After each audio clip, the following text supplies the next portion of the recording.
YouTube says it has had enough of vaccine misinformation on its site. And false stories from phony sites to run circles around major news outlets. Many people don't know the difference between something real and something created to deceive them. Open your eyes. If you've ever had this feeling that something was terribly wrong with the world that we live in, but you couldn't figure out just what it was, then you've come to the right place. Secret societies, mystery religions, and the Illuminati have been controlling our reality since the beginning of time.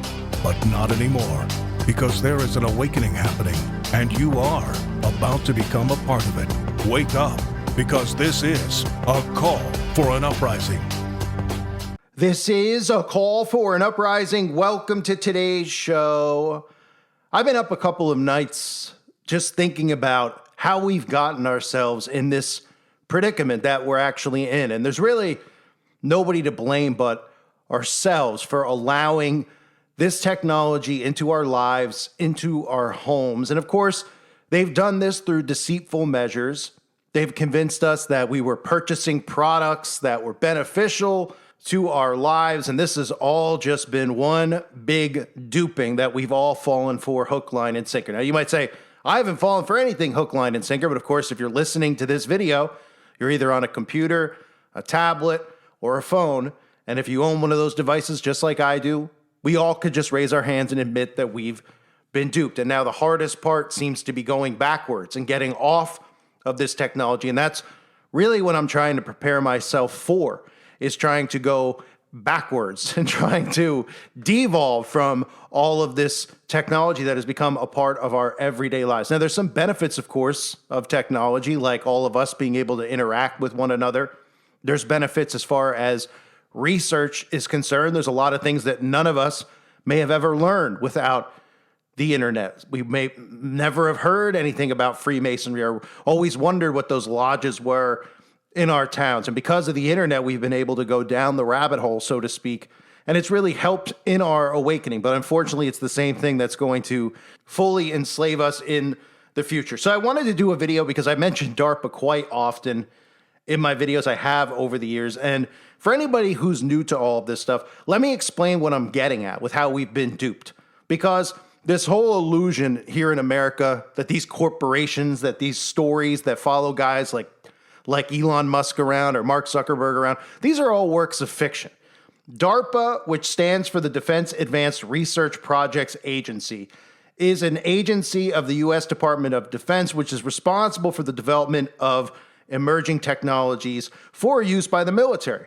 But the catch is that this technology is not being used or deployed by the military on other nations, on other militaries, or people that we're at war with. This technology has been deployed on all of us. And it all starts with the internet, of course.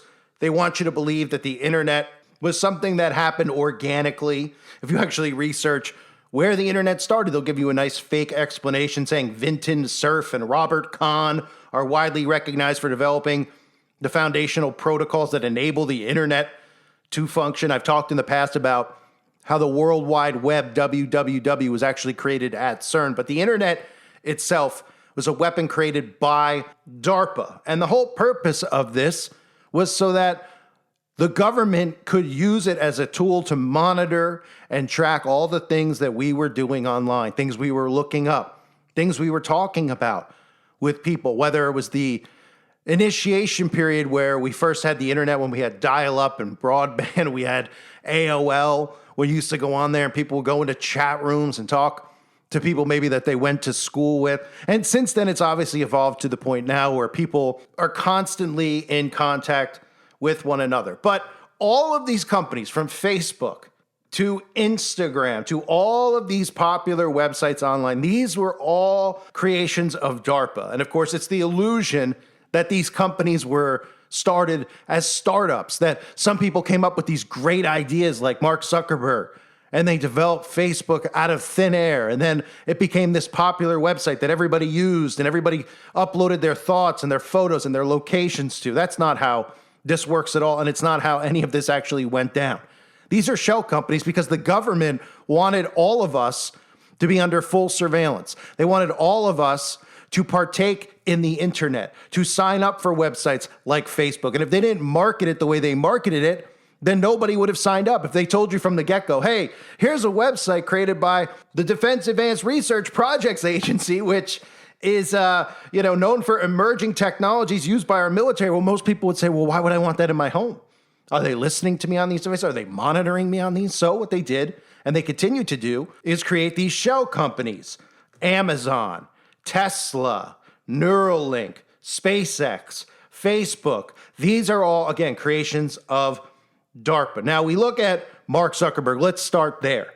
And the connections to the United States government and the actual real name of Mark Zuckerberg, which is Jacob Greenberg. So you automatically know where his allegiance is when it comes to the Khazarian mafia and his ties, obviously, to the state of Israel. Mark Zuckerberg did not come up with this idea that we've been told about for years called Facebook.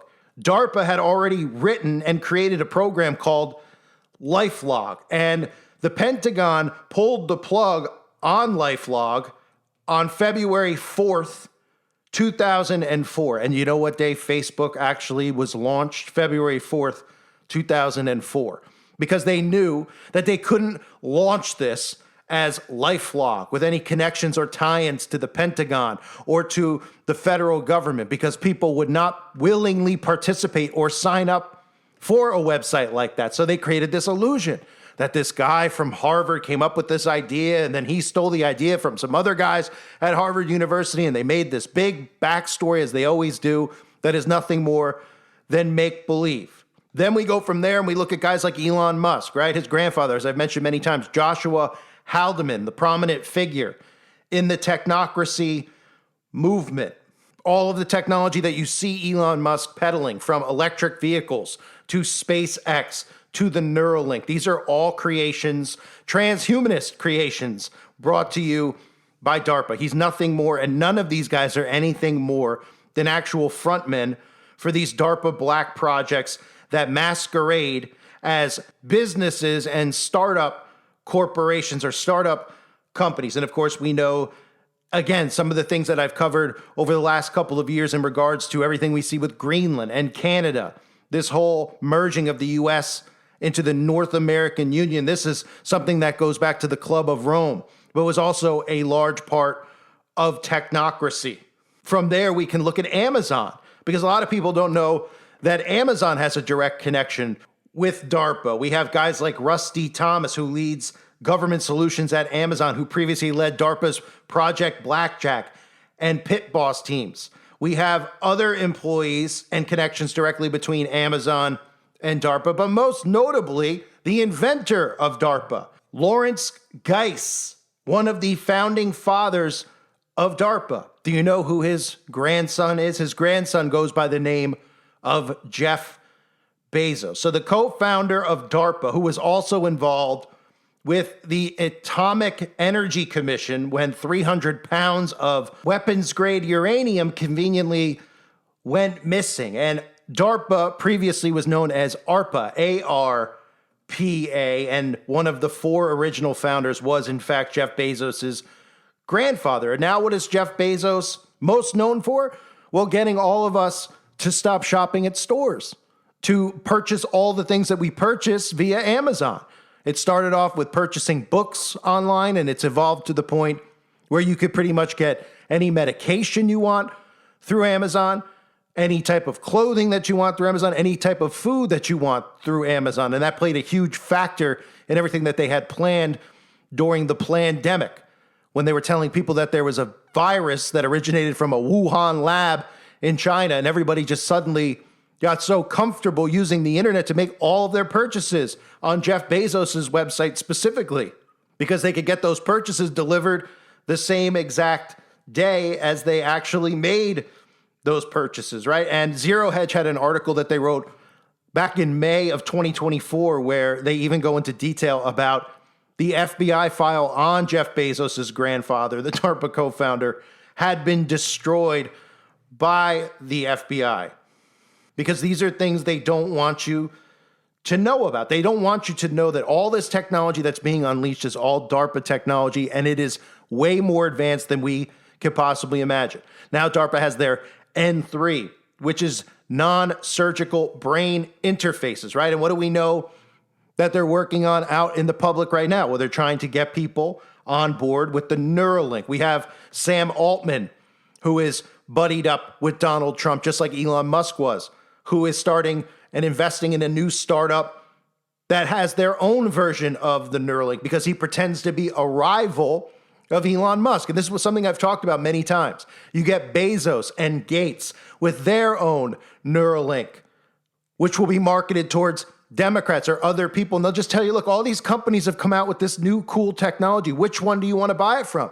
Do you want Samsung? Do you want Apple? Do you want to get it from Tesla? And people think that these guys came up with this type of technology, but they didn't. This is the government using these shell corporations to get you to willingly participate in this. And this is how we've gotten to the point we're at now. We've all purchased these devices. We've purchased phones. We've purchased laptops. We've purchased iPads. We've purchased all of this stuff willingly. We've used our free will to invite this tech into our lives because we've been told from the get-go that this technology was developed by these people like Steve Jobs and Tim Cook in 2025 and Elon Musk and Bill Gates. And there's nothing connected to the government whatsoever. But now you're starting to see and realize that all of this technology is directly connected to the government because all these guys in big tech just so happen to conveniently be very tied in with everything that's happening in politics. These are the guys who are responsible for censorship. These are the guys who are standing at the White House on the front lawn talking about how the next big move is going to be able to cure cancer using technology and gene editing, editing your genetics. So we have Zuckerberg, we have Musk, we have Altman, we have Tim Cook, all these guys talking about how the end of smartphones is the next thing. And we know that the technology they revealed to us is dinosaur technology. They're so far advanced with this, at least 25 to 30 years advanced with this technology, that they give it to us in doses to desensitize us to the technology, to start seeing how we respond when they start talking about Neuralinks telling us how it's curing people who have Parkinson's, how it's helping the disabled, and they monitor all of that. They're constantly monitoring us like lab rats, no different than you see in some science fiction film or like Jurassic Park, where you see them create these genetically modified dinosaurs and they monitor the behavior. How is this dinosaur adapting with that dinosaur? How is it in this environment versus that environment? That's what they look at us as. And every single day that we're on the internet, they're monitoring and tracking all of us. Now, the stuff with the DARPA N3 project is so far advanced that they actually claim that they're able to connect the human mind with artificial intelligence without actually putting a Neuralink inside of our bodies, using things like I've covered in the past, like smart dust and other technology that they spray on us from the sky, these nanoparticles that they obviously put inside of these vaccines, these injectable nanoparticles. This all comes from DARPA. This is all about them connecting you with machines. Now, I'm going to play a couple of clips for you where we're going to hear about some of the technology that DARPA has. Dr. James Giordano, who was a DARPA advisor, talks about how they're way past actually needing to put a Neuralink inside of people's bodies, that they actually can do this via, which we all know, they put this stuff, the nanoparticles, in our food. They spray us with the nanoparticles. I still personally believe that they do need to have this injected directly into our bloodstream in order for us to be able to visibly see the brain-computer interface. Now, do I know that for a fact? I don't, but I would find it pretty hard to believe that even with the experiments that they're running right now, that they'd be able to hook us up to a machine where we actually could see in front of our faces what we look at as the desktop on our cell phones or on our computers out of our own eyes. I believe that they do have to get the nanotechnology injected in your bloodstream, but I don't believe that you actually have to have a chip installed in your brain, because Elon Musk has told us that you don't have to have this surgery done, that we can inject it into you. But you don't hear about that, of course, because they don't want you to realize that they've been doing it to you. They don't want you to realize that the entire experiment of COVID-19 was about getting this technology injected inside of people's bodies, seeing how many people took to it, how many people died from it, seeing how many people were actually connected to the Internet of Bodies. And of course, the other things that we know that DARPA has been working on is obviously using thermal sensors that are designed to detect stress or fear or intent inside of the human body. They know what our emotions are before we even know what they are. They can detect these things through thermal imaging. Here are just some clips for those of you that haven't seen these before in regards to DARPA. This is why it becomes so important to understand the novelty and the viability of neuroscience is being leveraged as weapons. We then have the use of nanoparticulate agents, aerosolizable nanomaterials that can be breathed in and disrupt blood flow or neurological network activity, that can be used as an in-close weapon, or perhaps that can be used as a more broad weapon of disruption and or destruction. We also have the capability to utilize nanomaterials to get electrodes into a head and to create a vast array of viable sensors and transmitters. This is DARPA's N-cubed program, next generation non-invasive neuromodulation, utilizing these techniques and technologies to create vast arrays of implantable electrodes that need not be put into the brain surgically, that are then able to read from the brain and write into the brain remotely in real time. And there is a rapid pace. The prizes are big, economically, in terms of power as well, but there are risks and hazards. Yeah, there are conventions that are out there, but the question then arises, are these conventions not just necessary, but are they sufficient? These international signatory treaties have suggested that no, they're not. They're really not keeping their finger on the pulse of the rapid development of brain sciences, not only within the United States and its allied nations, but internationally. And sometimes in programs that utilize commercial veiling to be able to then hide behind in terms of what's being made available to make their military intelligence personnel better, to develop a whole arsenal of weapons, both kinetically and non-kinetically, that can then decrement the performance of competitors and adversaries. March 16th, 2018. The U.S. government's Defense Advanced Research Projects Agency, commonly known as DARPA, announces a bold initiative to develop what they call next-generation non-surgical neurotechnology. It is designed to allow the human brain to directly interface with machines. We know that DARPA is exploring human-machine interfaces that include direct connections between the brain and outside systems. That's been from the beginning of DARPA's information technology mission, and it continues to this day. DARPA has created some of the most influential technologies of all time, things that we use and take for granted every day, including the project that became the internet. They've created self-driving cars, stealth technology, GPS that fits in your pocket. That's DARPA's specialty, to imagine the future and create it. A new technology that is actually very much on the verge of being a reality that is being fielded is we could have a sensor maybe on the surface of our head, or maybe implanted somewhere in our body, in our brain, or something that allows us to interact directly with our communications gear, our processing gear, our weapon systems, and so on. But now imagine we take that technology and we can control robots at a distance with it. Even fly drones. You put this sensor on and you think the right way, and you can increase the speed of the fan by thinking and controlling that thought with direct-to-mind or mind-machine interfacing. With that type of capability, you could control all sorts of buttons and mechanisms in equipment.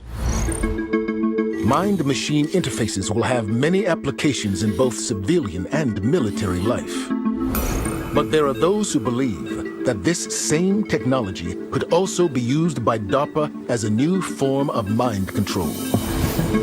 Like their counterparts at the CIA, DARPA-funded researchers have spent decades investigating how the human mind can be altered.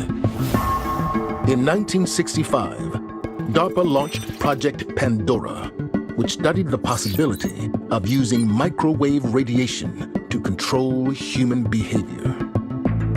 The project reportedly ended in 1969, but DARPA's investigation of how machines can affect and possibly control the brain continues to this day.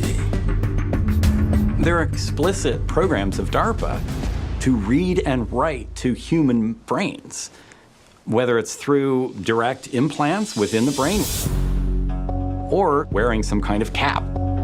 So these things are being worked on, and we know that. So what's the next step?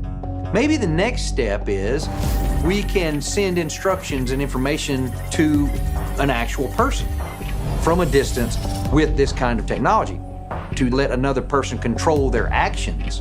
But that could be something that could be malicious. If there's some way to do it from a distance, a much greater distance than something that you can wear on your scalp, that would be the ultimate technological achievement that would fall into this realm of mind control and direct human-machine interface that DARPA may well want to keep secret. In the near future, DARPA may possess the technology to remotely control the human mind. But as concerning as that may be, according to some scientists, a more permanent kind of mind control technology is looming. And it involves modifying the human brain by altering the human body's DNA. The future of mind control, and the future being right now because these experiments are being done, is using gene editing tools. And one of them would be CRISPR. The way it works is take the CRISPR, which are these short alternating repeats of DNA. You put that together with an enzyme called Cas. And so you take the CRISPR that you want to use, and you put these pieces together that can be injected and insert this DNA to certain areas of the brain so that we can change brain cells and turn you into something you wouldn't otherwise be. So in this way, gene editing technologies like CRISPR really form a definite basis for future mind control. These are things that DARPA has investigated. Every technology has the potential for good or evil, and who defines what's good and what's evil, and who uses it for what purpose. These are all questions that have been asked about everything from rockets to self-driving vehicles. We still don't have a good handle on the ethics of various technologies that we use. The technologists tend not to be so concerned with the ethics. That seems to be the domain of other people, policymakers, for example, academics, people like this. There needs to be a hand-in-hand interaction with people creating technology and those who are considering the ethics of that technology. While we fight over minimum wage, they're funding machines that can feel your emotions through your skin. DARPA's pouring millions into thermal sensors and AI systems trained to detect stress, fear, and even intent. These systems already exist in labs. Some are being tested on drones. And if they ever go into orbit, you won't know they're there. But they'll be watching, quietly, constantly. They don't need to ask how you feel. They already know what you're about to think. And again, one of the scariest things about all of this technology is how we've willingly participated in it. Think about Wi-Fi routers, how they openly admit that they can actually map the entire inside of your home using thermal imaging. These routers literally give them a map of where you are in your home, what you're doing in your home, what your body temperature is, what your mood is, and of course we know everything else inside the home. Ever since those two towers went down, every single device that we bring into our home that has the word smart attached to it is obviously listening and monitoring us 24/7. The word smart refers to self-monitoring, analysis, and reporting technology. So all of this smart technology, from smart meters to smartphones to smart cars, all of it, smart refrigerators, some of the stuff that I've jokingly made fun of because it's incredible that people are buying this new type of smart technology without even asking themselves, what's the point? Like the washer and dryer is the perfect example. What are you going to do? You're going to physically put it in the washing machine, but it's too hard for you to press the button. Oh, you want to go into the other room and then you might want to do it later on your phone. You still got to go in and flip your laundry and put it in the dryer. But people still buy this technology. We see it with the refrigerators. What is the purpose of a smart refrigerator? They don't even know how to market this to people, yet these people are still buying it. They go, well, you know, the smart refrigerator is going to be able to tell you what the weather forecast is outside. Ooh, wonderful. Ooh, you could have, digitally imposed pictures on your refrigerator instead of actually hanging a picture with a magnet like in the old days, right? And these people go and they buy it and they bring it into their home. But we're no better.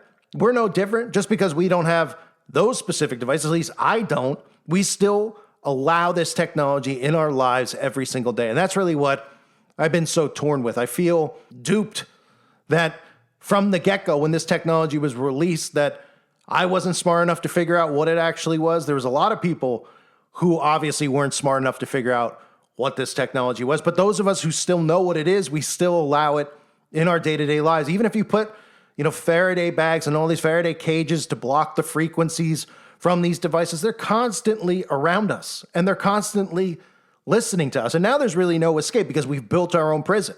Even if we don't have this technology in our home, our neighbors have this technology. And if they're standing next to you somewhere and you're talking about these things, that phone is picking it up and it's able to recognize your voice and report it right to the FBI, the CIA, or whatever defense agency they want to report it to. Your neighbors have rings on their doorbell. You can't even walk down the street with them seeing you on a camera somewhere, and everybody thinks this is a wonderful thing because they say, well, it can help stop crimes. I heard it stopped a crime on a crime show. We need more of this stuff. And now this prison has been built around us, and now all that's left for them to do is get this technology inside of people's bodies. And they might be doing it already. I mean, they are doing it already. I've covered smart dust many times. I've talked about the nanotechnology we all have. When we've seen graphene oxide, the experiments with magnets inside of beverages or on top of food, where you could see the graphene oxide get pulled out of the food, the little black dots that would come out of the chicken breast or the Coca-Cola when a magnet is held up against it and it's fully magnetized. But I still do believe that part of what they need to have happen is that people need to get this directly in their bloodstream. I don't know if it fully takes just from us inhaling it. Obviously, there's lots of things we all can do to detox from this. There's lots of supplements that you can take. Obviously, God tells us for a reason that our body is our temple. And a lot of people do a good job of taking care of their bodies to try to combat all of this nanotechnology and all the chemical baths that they give us on a day in and day out basis. So I just wanted to do a video on that, because I just find it laughable when people talk about these guys and look, I fell for it too in the beginning. Oh, this guy started a company, Amazon. You're like, oh, okay, what is it? Oh, this Zuckerberg took the idea from those twins at Harvard. Oh, okay. Then you just feel like a fool all these years later when you realize, wow, these guys are just fronts for it all. And I think they pick the goofiest, lamest people to actually do it. Now, obviously, there's a connection with all of these people to what they're actually trying to build out, right? We know, I guess mentioned earlier, Bezos directly connected to one of the founding fathers of DARPA. Elon Musk, obviously his grandfather, and the connection to technocracy, which is what they're trying to build out in America. So there's a connection, and you have Zuckerberg, believed to be the grandson, the grandchild of David Rockefeller. So they aren't just picking these people off the streets, but when you look at these people, they don't look human. I mean, David Rockefeller didn't look human, doesn't look human. Zuckerberg certainly doesn't. We've seen thousands of memes and all sorts of jokes have been cracked over the years how he looks like an actual alien. Jeff Bezos obviously looks like something's wrong with him. Elon Musk is clearly not the brightest guy in the world. It's almost like they rub it in because they want you to think that these are the smartest guys in the world, and they're going to dictate how our lives are determined in the future with this technology that they're unleashing. And when we ask questions and say, well, who's allowing them to unleash it? Well, none of us are stopping them from doing it. We're willingly participating in this DARPA experiment. And again, this is all under the front of these shell corporations that we've willingly participated in by buying the tech, going on these websites, and allowing them to build out this new world order right in front of our faces. I thank everybody for being here. I hope you're all doing well. God bless you and your families as always.